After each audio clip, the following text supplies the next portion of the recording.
Welcome to Infinity IQ Plus. Hello बच्चों, आज हम 11th क्लास के लिए अकाउंट्स का इंट्रोडक्शन की वीडियो बना रहे हैं। क्या है कैसे है, क्योंकि कॉमर्स के लिए बच्चे के लिए बिल्कुल नया सब्जेक्ट होता है। वो बिल्कुल जीरो से स्टार्ट करता है। इससे पहले अकाउंट्स के बारे में बच्चे को कुछ नहीं पता होता। तो आज हम इंट्रोडक्शन लेंगे अकाउंट्स का, और जो जो नए नए टर्म्स हम अकाउंट्स में बार बार यूज़ करते हैं वो टर्म्स हम लोग आज सीखेंगे। तो टॉपिक का नाम है इंट्रोडक्शन टू अकाउंटेंसी। तो देखिए, अकाउंट्स क्या है, पहले तो बात की आती है अकाउंट क्या है। What is accounts? Account is a language of a business. कोई भी बिजनेस अगर आप करते हैं और कल को कोई पूछे हाँ जी बिजनेस कैसे चल रहा है, तो क्या बताओगे आप? उसे बढ़िया चल रहा है, बट कैसे उसे बताओगे? तो उसके लिए हम अकाउंट को इस्तेमाल करते हैं। Account is a language of a business. जो बिजनेस हम कर रहे हैं उसकी लैंग्वेज होती है, वो बताती है कि अकाउंट में प्रॉफिट कितना कमाया, लॉस कितना हुआ, या कैपिटल कितनी है। वो सब हम यहाँ पर यूज करते हैं। मीनिंग क्या है? Account is a language of a business. तो बहुत सारे नए नए टर्म्स है जो आज हम सीखेंगे। अकाउंट में तीन टर्म बहुत ज्यादा यूज होते हैं। सबसे पहला टर्म यूज होता है कैपिटल। कैपिटल कैपिटल मीन्स किसी भी काम को शुरू करने के लिए क्या चाहिए होता है हमें? पैसा। उस पैसे को बोला जाता है कैपिटल। अगर आपको कोई भी शॉप खोलनी है, कोई बिजनेस स्टार्ट करना है, किसी भी स्टार्टअप के लिए में क्या चाहिए होता है? सबसे पहले पैसा। उस पैसे को क्या बोलते हैं हम लोग अकाउंटिंग टर्म में? Capital. Capital means money invested bye owner. ये वर्ड याद रखिएगा, ओनर। अगर मालिक के द्वारा जो पैसा लगाया जाता है उसी को हम कैपिटल बोलते हैं। अगर कोई बाहर का बंदा पैसा लगा रहा है वो कैपिटल नहीं है, वो लायबिलिटी होगी। ठीक है? तो capital means money invested by the owner. जो पैसा बिजनेस में लगाता है उसे बोलते हैं कैपिटल। जो दूसरा टर्म हम यूज करते हैं यहां पर वो होता है एसेट्स। एसेट्स टर्म खैर लोगों ने सुना होता है। एसेट्स का मतलब होता है business property. Business property which give future benefit.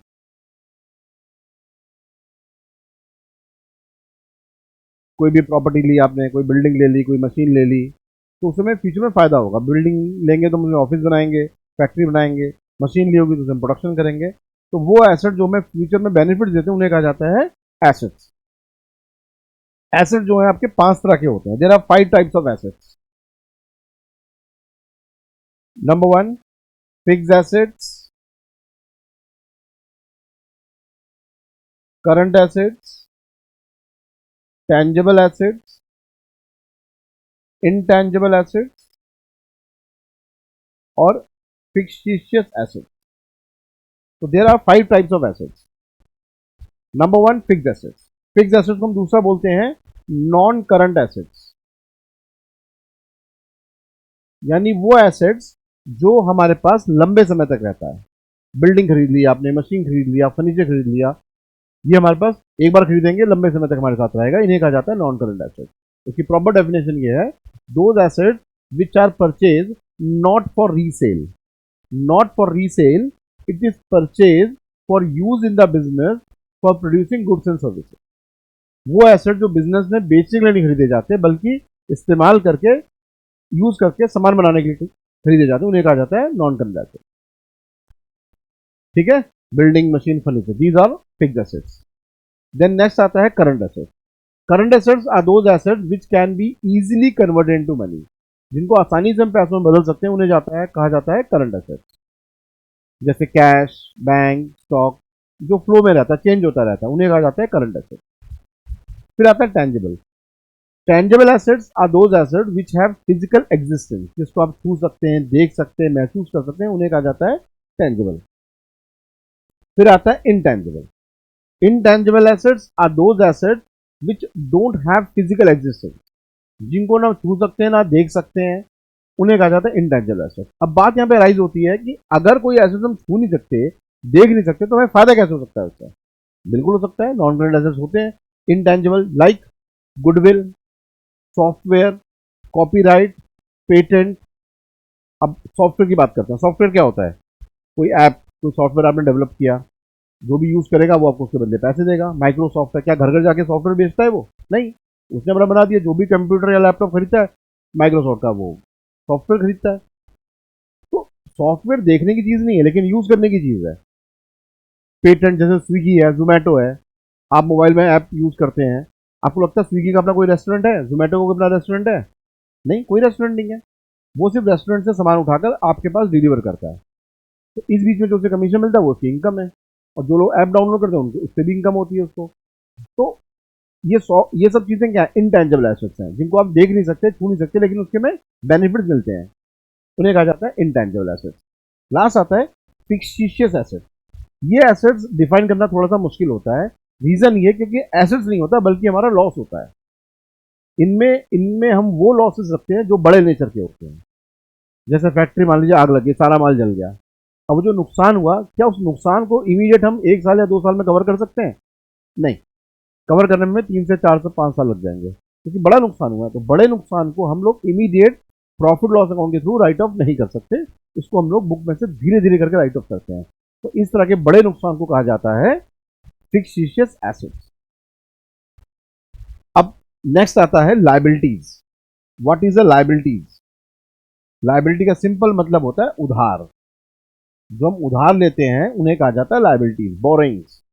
तो there are two types of liability, one is current, other one is non current. Current liability या non current liability. Current liability वो होती है जिसकी पेमेंट हम 1 साल के अंदर करते हैं, और नॉन करंट लायबिलिटी वो होती है जिसकी पेमेंट हम 1 साल के बाद करते हैं, जैसे लोन हो गया। और करंट लायबिलिटी में क्या हो गया, क्रेडिटर्स, बिल्स पेबल। कुछ नए टर्म मैंने यूज किए, creditors, bills payable, bank overdraft, ये होते हैं हमारे करंट लायबिलिटी। क्या होता है इनमें देखो, क्रेडिटर मतलब a person who provide credit to us. जो हमें उधार देता है उसे बोलते हैं क्रेडिटर। हम किसी से माल उधार खरीद रहे हैं, हम उसे पैसे उधार ले रहे हैं, उसे बोलते हैं क्रेडिटर्स। और बिल्स पेबल भी वही होता है जिससे हम पैसा उधार लेते हैं, सामान उधार लेते हैं। दोनों में फर्क ये होता है, यहाँ पे एक डॉक्यूमेंट तैयार किया जाता है जो हम साइन करके सामने वाले को देते हैं। इसमें हमने पैसा उधार लिया, माल उधार लिया, बिल है और कुछ नहीं है। यहाँ पर हम पैसा उधार ले रहे हैं, उसे एग्रीमेंट साइन करा रहे हैं, उस एग्रीमेंट को बोलते हैं बिल्स पेबल। इसमें हमें कोर्ट में केस कर सकता है वो हमारे ऊपर, अगर हम उसके पैसे ना लौटाएं। यहाँ पर हम ऑफिशियली कुछ नहीं कर सकते। बैंक ओवरड्राफ्ट क्या होता है? बैंक ओवरड्राफ्ट एक फैसिलिटी होती है जो बैंक अपने अकाउंट होल्डर को देता है। अकाउंट होल्डर अपने अकाउंट से ज्यादा पैसे निकाल सकता है, उतने पैसे निकालेगा जितना बैंक ने उसको अलाउ किया है। लेट्स सपोज एग्जांपल देकर समझाता हूँ।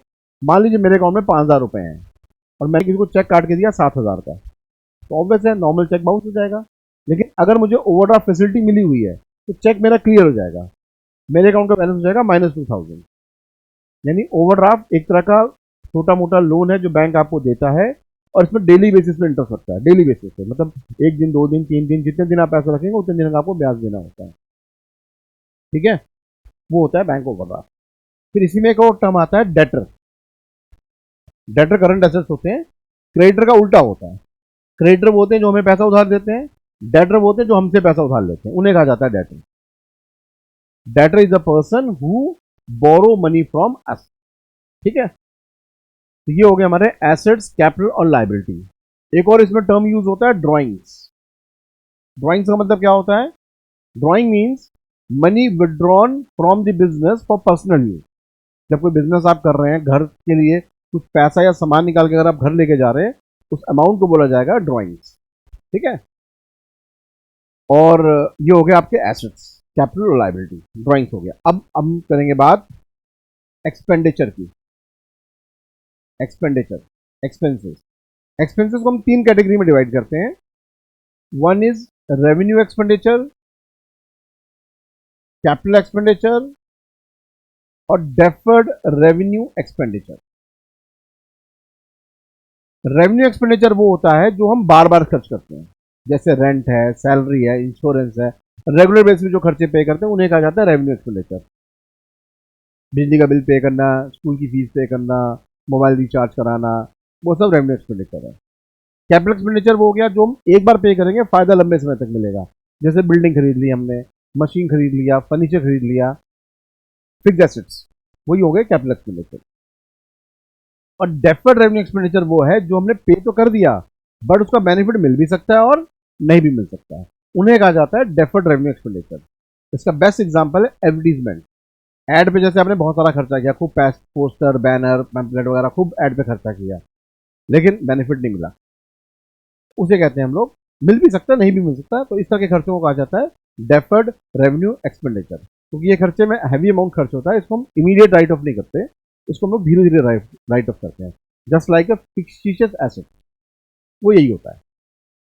ठीक है, तो तीन हो गए, रेवेन्यू, कैपिटल और डेफर्ड। रेवेन्यू मतलब जो बार बार खर्चा होता है, कैपिटल जो एक बार खर्चा होगा, फायदा लंबे समय तक मिलेगा, और तीसरा हो गया डेफर्ड, जो पे करने के बाद बेनिफिट मिल भी सकता है और नहीं भी मिल सकता है।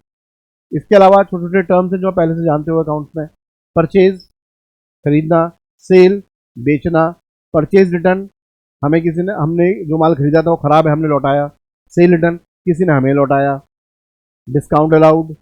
हाँ, डिस्काउंट दो तरह के होते हैं, ट्रेड डिस्काउंट और कैश डिस्काउंट। नॉर्मली जब आप डिस्काउंट होता है वो सिर्फ डिस्काउंट आप समझते हैं, कैश डिस्काउंट की बात होती है। एक डिस्काउंट आता है ट्रेड डिस्काउंट। क्या फर्क होता है दोनों में? ट्रेड डिस्काउंट जो होता है वो होलसेलर देता है, कैश डिस्काउंट जो होता है वो रिटेलर देता है। कैश डिस्काउंट जो होता है बुक में दिखाया जाता है, वो घटाया बढ़ाया जा सकता है, लेकिन ट्रेड डिस्काउंट जो होता है फिक्स होता है, वो होलसेलर देता है, और ट्रेड डिस्काउंट को बुक में नहीं दिखाते। बहुत बड़ा डिफरेंस है ये। कैश डिस्काउंट को बुक में शो किया जाता है, लेकिन ट्रेड डिस्काउंट को बुक में शो नहीं करते। एग्जाम्पल देकर समझाता हूँ। लेट सपोज ये पेन, यहाँ पेन मैंने कोई बगल वाली शॉप से खरीदा, मुझे उसने 10 रुपए का पेन दिया, लेकिन यही पेन जब मैं चांदनी चौक चावड़ी बाजार से लेके आया, होलसेल मार्केट से लेके आया, तो वहां पे पेन ये मुझे 4 रुपए का पड़ा। दुकानदार मेरे बगल वाला 10 रुपए में दे रहा है, वहां से मुझे 4 रुपए मिला है, तो वो जो उसने 6 रुपए कम करके दिया वो ट्रेड डिस्काउंट है। ठीक है, वो ट्रेड डिस्काउंट जो होता है वो कॉमन होता है हर कस्टमर के लिए, ना वो घटता है ना वो बढ़ता है। चाहे मैं उस दुकान से एक पेन खरीदूं या मैं उससे 1000 पेन खरीदूं, वो 4 रुपए में ही देगा। तो वो जो 6 रुपए कम कर रहा है वो ट्रेड डिस्काउंट है। और कैश डिस्काउंट वो होता है जो, जैसे मैंने कोई सामान खरीदा, मैंने दुकानदार को पैसे दिए, फिर उसने मुझे कहा चल अंकल आप इतने रुपए का डिस्काउंट ले लो, उसने 50-60 रुपए कम करके दे दिया, तो वो कैश डिस्काउंट हो गया, जो पेमेंट के टाइम लिया दिया जाता है। कैश डिस्काउंट को बुक में शो करते हैं, लेकिन ट्रेड डिस्काउंट को बुक में शो नहीं किया जाता। मेजर डिफरेंस यही है। फिर बात आती है, बाकी तो छोटे छोटे टर्म्स आप जानते ही हो। इसके बाद आता है, अब चैप्टर 1 पे आते हैं हम लोग, मीनिंग ऑफ अकाउंटेंसी। क्या होता है मीनिंग? अकाउंटिंग का मीनिंग है, accounting is an art of recording,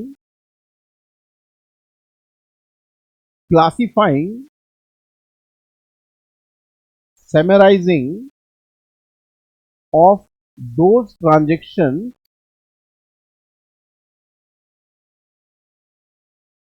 which can be expressed in terms of money.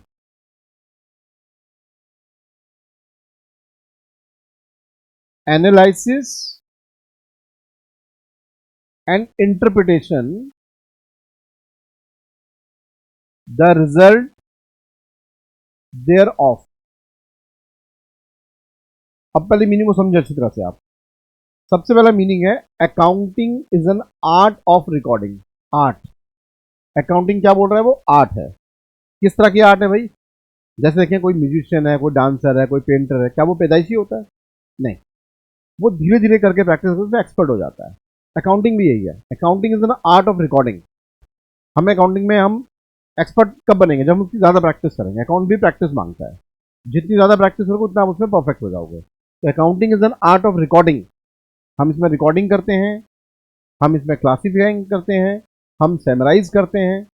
किस चीज़ को, क्या चीज़ लिखी जाती है बिजनेस में? Financial transaction. वो ट्रांजेक्शन जिसको मनी में हम कन्वर्ट कर सकते हैं, एक्सप्रेस कर सकते हैं, उनको रिकॉर्ड किया जाता है।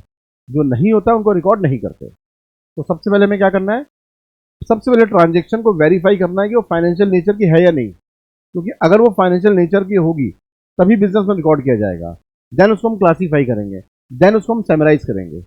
पहले चीज़ों को लिखेंगे, फिर उन्हें छांटेंगे, फिर इनका टोटल करेंगे, और फिर साल के एंड में बैठ के उसको हम एनालाइज करेंगे, देखेंगे हमें उससे प्रॉफिट हुआ या लॉस हुआ, रिजल्ट निकालेंगे, फिर उसको हम कम्युनिकेट करेंगे। ठीक है, ये पूरा अकाउंटिंग का मीनिंग है कि चीज़ों को पहले आइडेंटिफाई करना कि अगर वो फाइनेंशियल है या नहीं, देन उसको रिकॉर्ड करना, देन उसको क्लासीफाई करना, देन समराइज करना, then analyse, then interpretation. Analyse बैठ के उसको जज करना, उसको कैलकुलेट करना, देखना कि प्रॉफिट कितना हुआ, लॉस कितना हुआ, और फिर कम्युनिकेशन। कम्युनिकेशन क्यों इंपॉर्टेंट है? क्योंकि देखो, कम्युनिकेशन करना इसलिए बहुत ज़रूरी होता है कि जो भी हम बिजनेस में प्रॉफिट लॉस कमा रहे हैं, हम उसको लोगों के साथ बताते हैं, शेयर करते हैं, ताकि लोग हमारी कंपनी में पैसा लगाएं।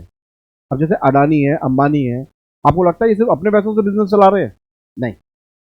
हाँ, अपना पैसा है, नो डाउट, लेकिन जब भी कोई नई कंपनी एक्वायर करते हैं या कोई बड़ा वेंचर स्टार्ट करते हैं, तो मार्केट में शेयर इशू करते हैं, और शेयर से जो पैसा आता है उस पैसों से वो आगे बिजनेस को बढ़ाते हैं। तो कोई भी बड़ा बिजनेस सिर्फ अपने पैसों से नहीं होता, क्योंकि अपने पैसे से आप लिमिट में पैसा लगा सकते हो। अगर आप मान लो कोई शॉप चला रहे हो, कोई दुकान चला रहे हो, आप चाहते हो मैं एक ब्रांच और खोलूँ, तो भाई पैसा लगाना पड़ेगा आपको। खुद लगाओगे तो ज़्यादा एक दुकान खोल लोगे, लेकिन अगर आप यही पूरे 10 20 25 लोगों के साथ मिलकर काम करोगे, उनसे पैसा लेके करोगे, हो सकता है आप 6 7 8 ब्रांचेस खोल लो, आप 3 4 स्टेट में खोल लो। तो बिजनेस को बड़ा करने के लिए हमें लोगों का सपोर्ट चाहिए होता है, फाइनेंशियली और फिजिकली भी। ठीक है, तब आप बिजनेस को ग्रो कर सकते हो। तो जब कम्युनिकेट करोगे, लोगों को बताओगे, तभी तो लोग आपकी कंपनी में पैसा लगाएंगे। कल को कोई उठ के ऐसे ही बोल दे हाँ मैं बिजनेस कर रहा हूँ पैसा लगाओ, ऐसे नहीं लगाएंगे लोग।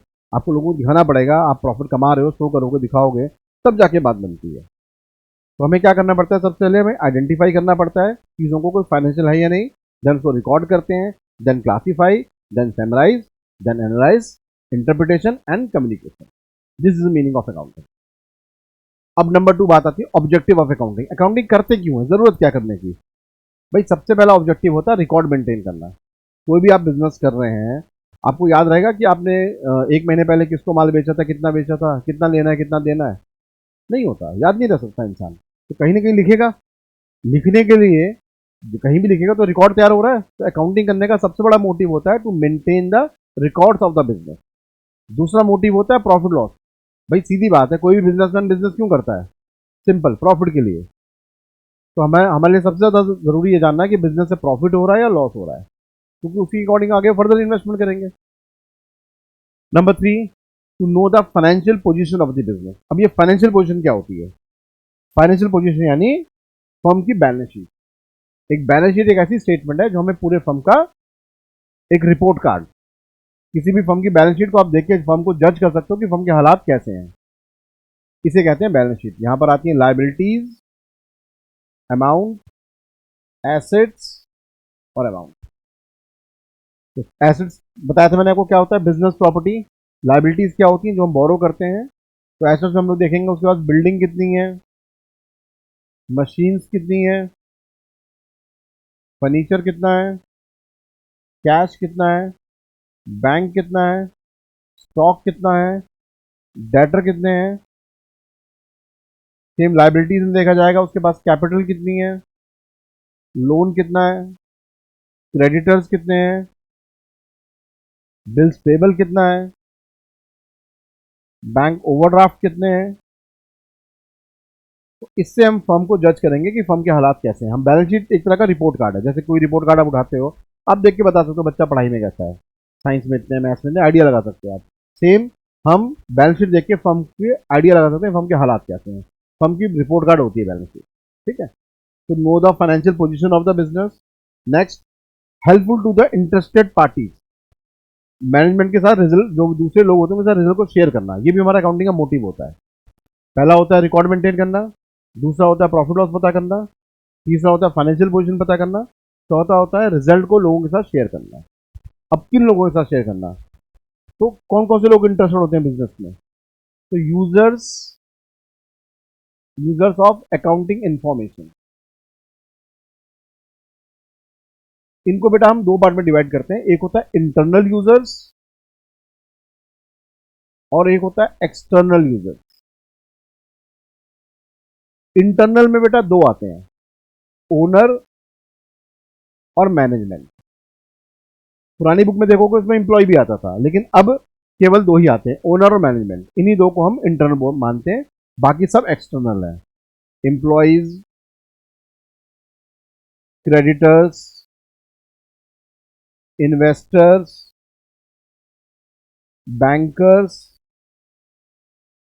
पब्लिक, इन सबको हम एक्सटर्नल बोलते हैं। इंटरनल में से 2 आते हैं, ओनर और मैनेजमेंट। क्यों ऐसा होता है वो भी समझाता हूं आपको मैं। क्योंकि देखिए, बिजनेस में बिजनेस को कौन कंट्रोल कर सकता है, कौन इंटरफेयर कर सकता है, कौन डिसीजन ले सकता है? ओनर और मैनेजमेंट। इसलिए उनको इंटरनल बोला जाता है, क्योंकि इनके पास बिजनेस का एक्सेस राइट होता है, अकाउंट को चेक कर सकते हैं, देख सकते हैं, बुक को खोल सकते हैं। इनके पास राइट्स होता है कंट्रोल करने का, इसलिए इनको इंटरनल बोला जाता है।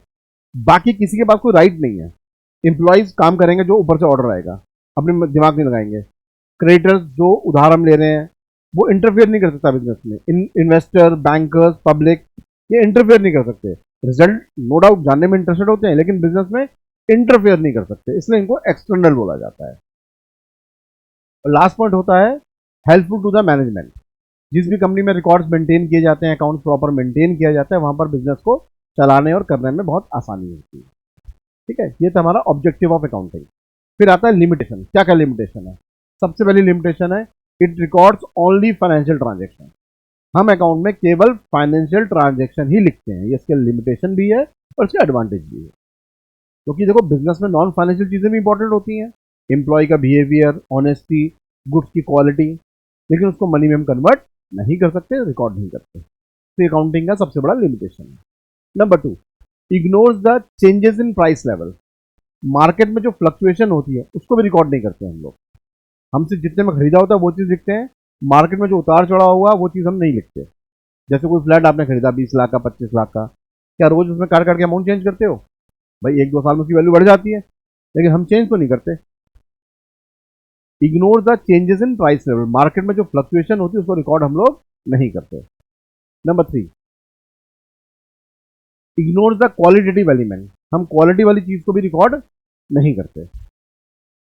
Next, account not fully exact. ये भी अकाउंट की लिमिटेशन है कि अकाउंट को पूरा करने के बाद भी 100% हम लोग श्योर नहीं होते कि हमारा सही है। गलतियां हो सकती हैं, गलती निकाली जा सकती है, तो 100% आप श्योर नहीं सकते कि अकाउंट आपका सही है। नेक्स्ट आता है it may be lead to window dressing. बहुत अच्छा पॉइंट है, विंडो ड्रेसिंग, मैनिपुलेशन। बहुत सारी कंपनीज अपने आप को बढ़ा चढ़ा के दिखाती हैं कि हम ये कर रहे हैं, वो कर रहे हैं। मैनिपुलेट करना, बढ़ा चढ़ा के दिखाना, गुमराह करना लोगों को, इस तरह से कंपनीज करती हैं। अकाउंटिंग में छेड़छाड़ करके चीज़ों को मैनिपुलेट करके बढ़ा चढ़ा के दिखाया जाता है। तो विंडो ड्रेसिंग अकाउंट में पॉसिबल है और कंपनीज करती हैं, लोग फायदा उठाते हैं इस चीज़ का। जैसे इंश्योरेंस एजेंट है, बहुत सारी पॉलिसी जब कोई बेचेगा आपको बहुत सारा बताएगा, सर इसका ये फायदा, वो फायदा, ये फायदा है, लेकिन जब आप यूज़ करने जाते हो तो पता चलता है, कहता है कि ये चीज़ें इसमें इंक्लूड नहीं है या ये चीज़ नहीं है। तो ऐसे बहुत सारी चीज़ें होती हैं जो आपको पूरी डिस्क्लोज नहीं की जाती, मैनिपुलेट करके बनाया जाता है। किसी गाड़ी, आप कोई गाड़ी खरीदने जाते हैं शोरूम में, उसकी बहुत तारीफ करता है वहाँ वाला एजेंट, जो भी सेल ब्रोकर होता है, लेकिन उससे आप दूसरी गाड़ी का पूछोगे 50 बुराई बता देगा। लेकिन वही जब दूसरे शोरूम में जाओगे तो उस वाली गाड़ी की इतनी बुराई कर देगा, आप कहोगे हाँ अच्छा हुआ, नीली बच गया मैं। तो मैनिपुलेट करता है, हर कोई करता है, काम को लेके, चीज़ों को लेके करता है। अकाउंट में भी किया जाता है, ये भी अकाउंटिंग की लिमिटेशन है। इसके बाद आती है branches of accounting. There are 3 branches in accounting. One is financial, number 2 is costing, number 3 is management accounting. 3 तरह की अकाउंटिंग होती है, फाइनेंशियल अकाउंटिंग, कॉस्ट अकाउंटिंग और मैनेजमेंट अकाउंटिंग। हम जो पढ़ रहे हैं अभी 11th में, जो 12th में, ये सारा फाइनेंशियल अकाउंटिंग है। इनमें हम फाइनेंस से जुड़ी हुई चीज़ें पढ़ेंगे, कैसे उसको बनाते हैं, कैसे रिकॉर्ड करते हैं। आगे चल के पढ़ेंगे, आप जब बीकॉम सीए वगैरह करेंगे तब पढ़ेंगे आप cost accounting, management accounting. Cost में हम लोग स्टडीज करते हैं कि कॉस्ट को कैसे कंट्रोल कर सकते हैं, कॉस्ट को कैसे कैलकुलेट किया जाता है। और मैनेजमेंट अकाउंटिंग में हम स्टडी करते हैं कि कैसे हम मैनेजमेंट को कैसे ठीक से अप्लाई कर सकते हैं, कैसे लोगों से काम बढ़िया तरीके से करा सकते हैं। वो मैनेजमेंट अकाउंटिंग का पार्ट होता है। फिर आता है सबसे important difference, difference between book keeping and accounting. बहुत इंपॉर्टेंट है ये क्वेश्चन, का हर बार आता है। Difference between book keeping and accounting. Book keeping क्या होता है? Book keeping is a starting stage of accounting. Accounting जब शुरू में पढ़ाया जाता है वो बुक कीपिंग होता है, आगे चल के वो अकाउंटिंग बन जाता है। यानी बुक कीपिंग छोटा कंसेप्ट है, अकाउंटिंग बड़ा कंसेप्ट है। जहां बुक कीपिंग खत्म होता है वहीं से अकाउंटिंग स्टार्ट होता है। बेसिकली बुक कीपिंग का जो संबंध होता है वो होता है आइडेंटिफिकेशन, रिकॉर्डिंग और क्लासिफिकेशन से। बुक कीपिंग में 3 काम किए जाते हैं, रिकॉर्ड करना, आइडेंटिफाई करना, रिकॉर्ड करना और क्लासिफिकेशन करना। ये 3 स्टेप बुक कीपिंग का पार्ट है। उसके बाद उसको समराइज करना, उसको एनालाइज करना, इंटरप्रिटेट करना, कम्युनिकेट करना, ये सारा अकाउंटिंग का पार्ट है। बुक कीपिंग जूनियर स्टाफ करता है, अकाउंटिंग सीनियर स्टाफ करता है। बुक कीपिंग रोज किया जाता है, अकाउंटिंग पूरे साल में एक बार किया जाता है। समझ गए? बुक कीपिंग रोज करते हैं, अकाउंटिंग पूरे साल में एक बार किया जाता है। बुक कीपिंग जो होता है उसके लिए स्पेशल स्किल और नॉलेज की जरूरत नहीं होती। बुक कीपिंग नॉर्मल कोई भी जूनियर अकाउंटेंट कर सकता है। अकाउंटिंग के लिए प्रॉपर नॉलेज और क्वालिफिकेशन होना बहुत जरूरी है अकाउंटिंग करने के लिए। यानी आपका सीए होना जरूरी है या सीएस होना जरूरी है, तो आप अकाउंटिंग में साइन करके आप डॉक्यूमेंट को सही कर सकते हो। लेकिन एज अ बुक कीपर आप ये चीज़ें नहीं कर सकते, बना सकते हो लेकिन उसको चेक नहीं कर सकते, करेक्ट नहीं कर सकते। ठीक है? तो ये है डिफरेंस बिटवीन बुक कीपिंग और accounting. Book keeping junior staff करता है, अकाउंटिंग सीनियर स्टाफ करता है। बुक कीपिंग प्राइमरी स्टेज है, अकाउंटिंग सेकेंडरी स्टेज है। इसके अलावा एक और इसमें टॉपिक आता है डबल एंट्री सिस्टम। आपकी बुक का नाम भी यही होगा। क्या होता है double entry system? Double entry system is a system of accounting in which both effect of transaction are recorded. हम अकाउंटिंग के दोनों इफेक्ट को रिकॉर्ड करते हैं, इसे कहते हैं डबल एंट्री सिस्टम। जैसे आपने कोई सामान खरीदा, तो क्या हुआ, सामान आपने खरीदा यानी दुकानदार को पैसे दिए, उसने आपको सामान दिया, तो दो इफेक्ट क्या हुए, सामान आया, पैसा गया। तो हम दोनों इफेक्ट को रिकॉर्ड करते हैं बुक के अंदर, यही कहलाता है डबल एंट्री सिस्टम। मैं गुड्स का अकाउंट भी खोलूंगा और कैश का अकाउंट भी खोलूंगा, दोनों चीज़ों में रिकॉर्ड करूंगा, इसी को कहते हैं डबल एंट्री सिस्टम। और इसी में एक और आता है सिंगल एंट्री सिस्टम, जो बहुत कम लोग अप्लाई करते हैं। सिंगल एंट्री सिस्टम में हम सिर्फ कैश वाली चीज़ लिखते हैं, दूसरे का लेजर नहीं बनाते हम लोग, वो भी हम लोग पढ़ेंगे आगे चल के। तो अभी बहुत आगे का खेल है सिंगल एंट्री, लास्ट चैप्टर आपकी बुक का। तो बेसिकली हमें डबल एंट्री फॉलो करना है, पूरी बुक में हम डबल एंट्री पढ़ेंगे जहां पर दोनों इफेक्ट को रिकॉर्ड किया जाता है। तो ये था हमारा अकाउंटिंग का इंट्रोडक्शन। मीनिंग बता दिया बेटा आपको, ऑब्जेक्टिव बता दिया, लिमिटेशन बता दिया, एडवांटेजेस बता दिया आपको बेटा, difference between book keeping accounting बता दिया, और टर्म सिखा दिए बेटा जो अकाउंटिंग टर्म यूज होते हैं। अब इनको पूरा आप थोड़ी पढ़ लेना चैप्टर 1 और 2 अपनी बुक से। तो भी डाउट हो, कुछ क्वेरी हो, तो आप व्हाट्सएप पर कॉल करके आप मुझे पूछ सकते हैं। ठीक है, नेक्स्ट वीडियो में हम लोग अकाउंटिंग क्वेश्चन सीखेंगे। थैंक यू बेटा। Follow and subscribe us for more.